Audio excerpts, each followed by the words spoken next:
May upcoming travel ka ba abroad at gusto mong mag-enjoy sa shopping at food without overspending? If yes, then watch this video until the end and I'll share some tips para mas makasave ka sa travel mo. But before that, quick plug lang, kung magbubook kayo ng hotels, activities, tours, or anything sa Klook, you can use my Klook code KATIPIKLOOK para magkaroon kayo ng discounts. So, eto na nga.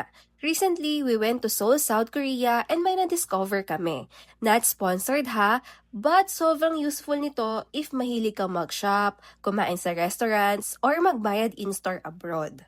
Paano kami nakapag-save? By using a Maribank physical card when paying sa mga stores, boutiques, restaurants, and malls abroad. Ang saya kasi may promo sila na 3% cashback kapag nagbayad ka in-store overseas.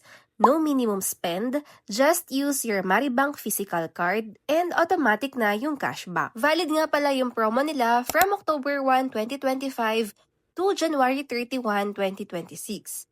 Pero who knows, baka ma-extend pa.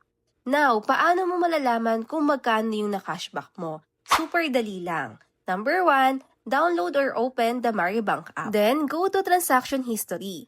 Tap mo lang yung specific transaction and then from there, makikita mo na kung magkano yung na-cashback mo. Here are some samples ng cashback ko during our Seoul trip. Maliit man tingnan isa-isa, pero pag pinagsama-sama, malaking tipid din yan. Take note lang na yung cashback will be credited once the transaction is fully processed and posted. So, if you're planning to travel abroad and gusto mong mag-enjoy without overspending, consider what card to use when you pay. If this video helped you, don't forget to like, share, and follow for more travel and money-saving tips. Ayun lang, babush!